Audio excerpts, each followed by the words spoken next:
Worksheet number 617 आप इसे अच्छे से लेबल कर लेंगे, डेट डाल देंगे, अपना क्लास, अपना सब्जेक्ट, अपना नाम, अपने टीचर का नाम आप लोग लिख लेंगे। आज भी हम लोग पार्ट 5 को पंचायती राज को ही पढ़ेंगे। अब यहाँ क्या लिखा है देखिए, ग्राम पंचायत के कार्य और आय के स्रोत। अब ग्राम पंचायत के कार्य क्या होते हैं और उसके आय के स्रोत क्या हैं, आज हम उसके बारे में जानेंगे। इसके अलावा आज से मैं अब आपकी 2 वर्कशीट बनाया करूंगी। एक वर्कशीट वो जिसमें एक्सप्लेनेशन और क्वेश्चन आंसर दोनों होंगे, और एक वो वर्कशीट जिसमें सिर्फ और सिर्फ क्वेश्चन आंसर होंगे। ठीक है, तो अब आपको जो वर्कशीट पसंद आए आप उससे काम कर सकते हैं। चलिए शुरू करते हैं।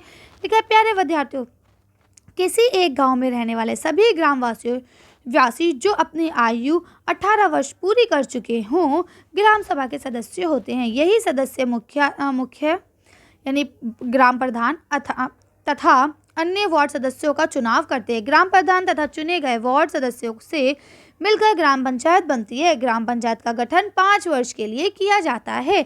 ग्राम सभा की बैठक में ग्राम पंचायत अपनी योजनाएं लोगों के सामने रखती है और आम सहमति से गांव के विकास के लिए काम करती हैं।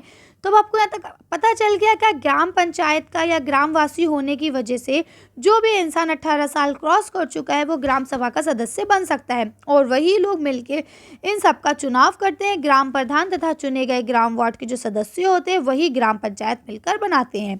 ठीक है, इनका गठन कितने साल के लिए होता है, 5 साल के लिए होता है। इसके अलावा ये लोग जो भी योजना है वो बनाते हैं और फिर आम लोगों के सामने उन्हें पेश करते हैं और कहते हैं कि अब हम लोग ये काम करेंगे। ग्राम पंचायत के कार्य। अब ग्राम पंचायत के काम क्या क्या होते हैं। नंबर 1, पानी के स्रोत यानी नल को, ये जो आपके मतलब नल होते हैं सरकारी, कुएं, तालाब आदि, इनकी मरम्मत करवाना और इनका रखरखाव करना कि ये अच्छे रहें। सड़कों और नालियों का निर्माण एवं मरम्मत यानी सड़कों नालियों का निर्माण करना, मरम्मत करना, उन्हें सही रखना। नंबर 3 क्या है, पंचायत घर, बारात घर, स्कूल आदि भवनों का निर्माण और रखरखाव यानी वो चीज़ें जो भी सामुदायिक हैं उनका निर्माण करना, उनकी रखरखाव करना।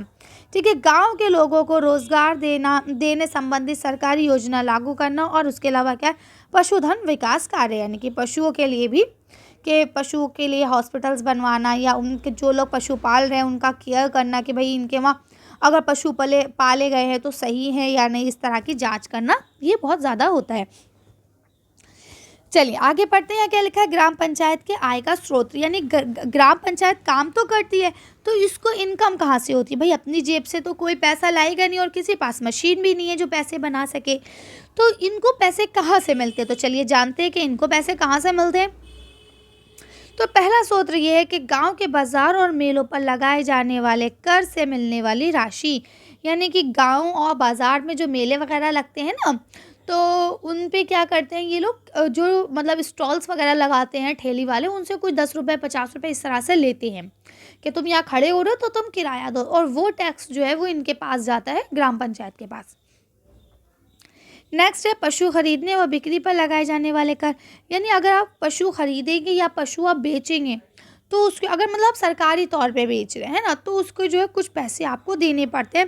जिस तरह से आप घर या क्योंकि अगर आप कोई घर बेचते खरीदते उसके लिए तो प्रॉपर्टी के कागज़ वगैरह होते हैं ना, लेकिन क्या है कि बकरी भेड़ इनको जब आप बेचते हो तो आप निजी तौर पर भी बेच देते हैं, लेकिन जब आप इसे सरकारी तौर पर बेचते हैं तो आपको ये सारी चीज़ें करना पड़ती है। इसके अलावा यहाँ क्या लिखा है, तालाबों में मछली पालन होने से वाली आमदनी, यानी कि मछली पालते हैं ना लोग तालाबों में, तो उनसे भी कर लिया जाता है, उनसे भी टैक्स लिया जाता है। इसी तरह से विभिन्न सरकारी विभागों द्वारा चलाई गई योजनाओं की राशि को जो ज़िला पंचायत द्वारा आती है, यानी कि उसके अलावा गांव में बहुत अलग अलग तरह के फैसिलिटीज़ बनाई जाती हैं जो कि बाद में इस तरह से काम आती है। उसके बाद यहाँ लिखा समुदाय के काम के लिए करने वाले दान, और उसके बाद बहुत सारे लोग ऐसे भी होते हैं जो डोनेट करते हैं कि भाई आप लोग अच्छे काम कर रहे हैं या हमारा पैसा इसमें लगाएं। ठीक है, तो इस तरह से अब आपका यहाँ पे देखिए पहला क्वेश्चन शुरू होता है, ग्राम सभा से आप क्या समझते हैं। तो चलिए इसका आंसर देखते हैं कि ग्राम सभा से हम क्या समझते हैं। तब आप इसका आंसर यहाँ से लिखेंगे कि ग्राम सभा उन सभी वयस्कों की एक बैठक है जो एक ग्राम पंचायत द्वारा कवर किए गए क्षेत्र में रहते हैं। ठीक है, यानी जिनकी उम्र 18 साल से ज़्यादा की होती है वही सब लोग तो मिलके करते हैं इसका काम। तो चलिए आप लोग इस तरह से लिख लेंगे। अगला क्वेश्चन पढ़ते हैं। अब देखिए यहाँ आपका दूसरा क्वेश्चन लिखा है, ग्राम पंचायत कौन कौन से कार्य करती है। तो चलिए देखते हैं इसका आंसर कि ग्राम पंचायत कौन कौन से कार्य करती है।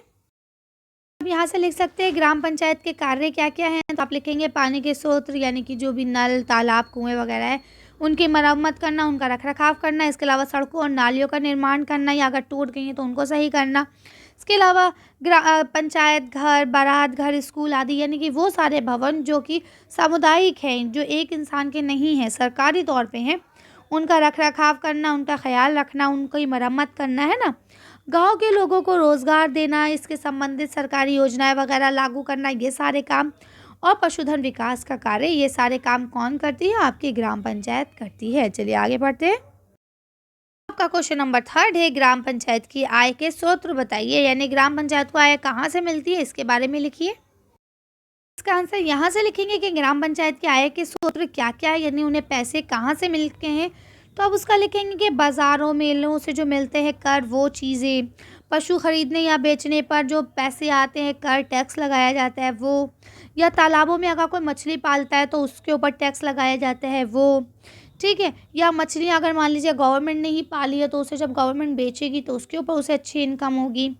इसके अलावा अलग-अलग तरह की जो नीति वगैरह, योजनाएँ वगैरह चलाई जाती हैं, उनके तहत भी इनकम होती है और इसी तरह से समुदाय के काम वगैरह में जो दान वगैरह होता है उससे भी इनकी इनकम होती है। तो अब यहाँ पे 5 पॉइंट दिए गए हैं, अब आप चाहें तो 3 भी कर सकते हैं, चाहे तो 5 भी कर सकते हैं, एज़ यू विश। ओके, चलिए आगे बढ़ते हैं। आपको यहाँ लास्ट क्वेश्चन दिया गया है, ग्राम पंचायत पानी के स्रोत का रख-रखाव करती है। आपकी दृष्टि में ये कार्य इतना महत्वपूर्ण क्यों है? अपने विचार दीजिए। तो चलिए इसका आंसर देखते हैं कि जो ग्राम पंचायत है वो पानी के रख-रखाव का काम करती है। भाई पानी सही रहे, पीने के लिए सही रहे, नहाने-धोने के लिए अलग पानी हो, इन सब का काम करती है। तो आपकी नज़र से ये कार्य इतना इम्पोर्टेंट क्यों है? तो चलिए इसका आंसर देखते हैं। तो आप इस तरह से इसका आंसर लिख सकते हैं कि जो ग्राम पंचायत है वो जल स्रोत का रख-रखाव करती है। ये इसलिए महत्वपूर्ण है क्योंकि पानी के बिना कोई भी काम संभव नहीं है, ना हमारा जीवन, ना खेती, ना पशुपालन। अर्थात पानी सबसे महत्वपूर्ण चीज़ है। ठीक, तो इस तरह से आप लोग इसे लिख लेंगे और मैंने आपको पहले ही बता दिया 2 वो वीडियोज़ बनाई गई हैं, आप दोनों तरह की वीडियोज़ को देख सकते हैं। तो आज की वर्कशीट को यहीं खत्म करते हैं। आज की वीडियो में बस इतने ही। अगर आपको हमारी वीडियो पसंद आई हो तो प्लीज़ इसे लाइक और शेयर करें। अगर अभी तक आपने हमारे चैनल को सब्सक्राइब नहीं करा है तो प्लीज़ हमारे चैनल को सब्सक्राइब करें। Thank you for watching.